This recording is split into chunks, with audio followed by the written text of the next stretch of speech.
तो कांग्रेस छोड़कर दूसरी पार्टी में गए नेताओं को ठोक बजाकर मेरिट के आधार पर कांग्रेस अपनी पार्टी में शामिल करेगी।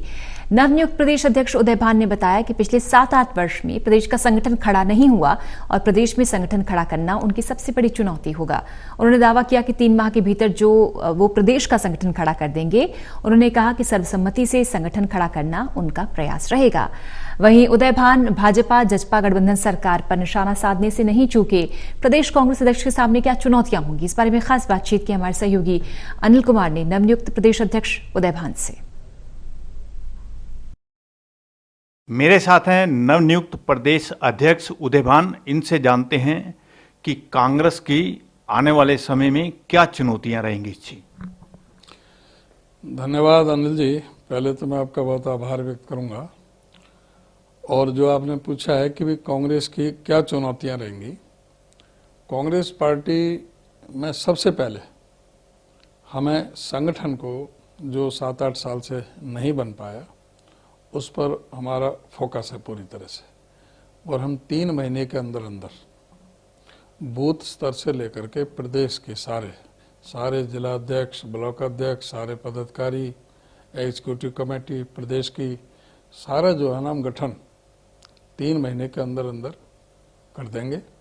जो हमारे फ्रंटल ऑर्गेनाइजेशन और जो हमारे प्रकोष्ठ हैं अन्य, चाहे वो SC प्रकोष्ठ है, BC है, OBC है, माइनॉरिटी का है, अपना ये एक्स सर्विसमैन का है, ये तो अपना यूथ का तो अभी इलेक्शन हुआ है, महिला का भी हुआ है, वो सारा चल रहा है। उसमें जहाँ जहाँ अभी रिक्तियाँ हैं वो बहुत जल्दी सारे हमारे जो प्रकोष्ठ हैं वो सारे एकदम सक्रिय हो जाएंगे।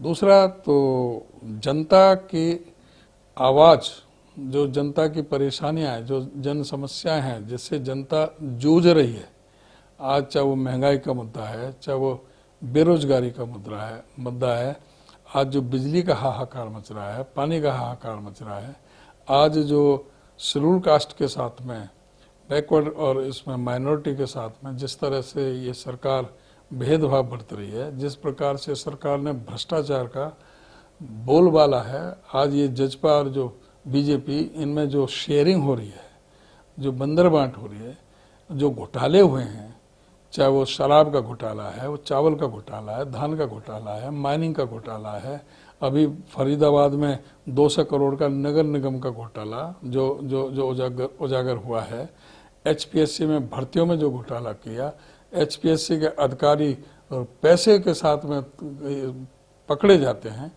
कितने पेपर लीक हुए हैं हरियाणा प्रदेश में, ये एकदम विफल सरकार है। आज बिजली का क्या हालत हो रही है, बिजली जो 1424 जो मेगावाट बिजली अदानी से जो एग्रीमेंट था, जो कॉन्ट्रैक्ट था हरियाणा गवर्नमेंट का, जो हुड्डा जी के टाइम में हुआ, 25 साल तक उनको निरंतर होकर के 2 रुपये 94 पैसे प्रति यूनिट बिजली देनी थी। उसमें कोई भी पैसे का घटना बढ़ना नहीं था। लेकिन क्या कारण है कि 6 महीने से अदानी बिजली नहीं दे रहे और 6 रुपये 25 पैसे प्रति यूनिट मांग रहे हैं। आखिर अदानी के खिलाफ क्यों नहीं कार्रवाई की जा रही? जो कॉन्ट्रैक्ट को तोड़ रहे हैं उस पर क्या अदानी से क्या समझौता है इस गवर्नमेंट का? क्या उनसे अंदर खाने उनसे क्या एग्रीमेंट है कि जो 6 महीने से हमें मिल नहीं रही? हमारी उल्टी बिजली 114 लाख यूनिट प्रतिदिन के हिसाब से गुजरात को दी जा रही है। उल्टा इसलिए कि गुजरात में इलेक्शन हो रहा है। हमारे उस पर जो ये कहते थे कि हुड्डा साहब ने 4 बहुत बड़े बड़े कारखाने बनाए भविष्य को देखते हुए, और ये कहते थे कि सरप्लस बिजली है।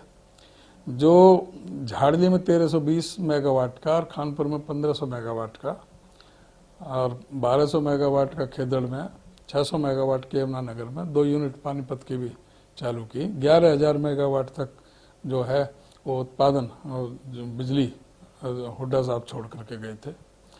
आज इनके पास 8,000 मेगावाट भी नहीं है।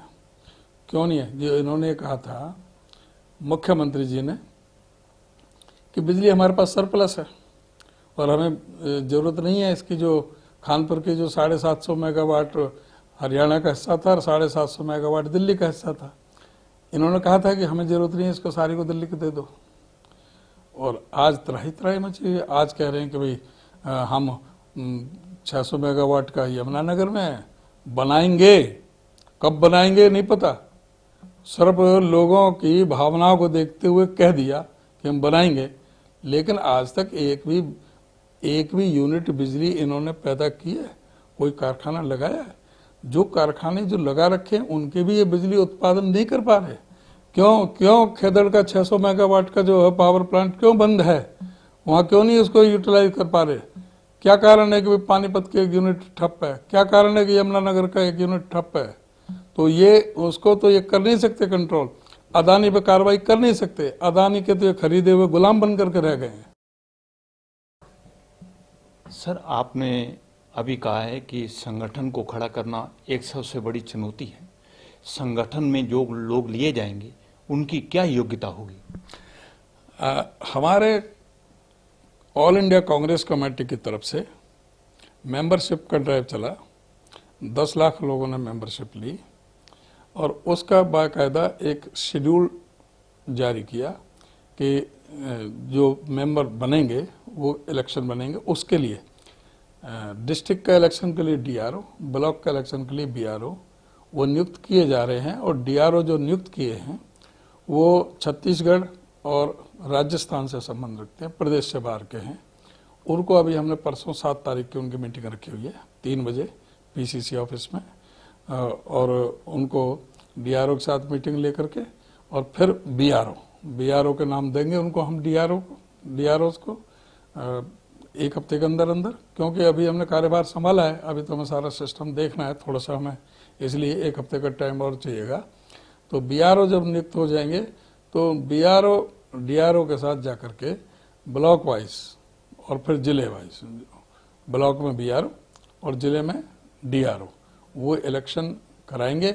जिसने इलेक्शन लड़ना है इलेक्शन कर ले, और कोशिश ये रहेगा, प्रयास ये रहेगा कि यूनानिमस कोई आपस में कोई खींचतान ना हो, कार्यकर्ताओं में यूनानिमस हो जाए, और जहाँ कोई चुनाव की जरूरत होगी बिल्कुल हमारे लोकतांत्रिक तरीके से जो है ना, जैसे अभी हमारा यूथ का इलेक्शन हुआ ऐसे ही उसी तरह से जो है ना लोकतांत्रिक तरीके से हम गठन करेंगे।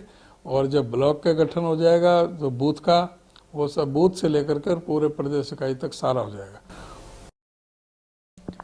सर, जिस तरह भी आपने कहा कि संगठन को जल्द खड़ा कर देंगे, और जो लोग कांग्रेस छोड़ के चले गए थे कोई भी कारण रहे हों, क्या पार्टी उनको भी वापस लाने का प्रयास करेगी?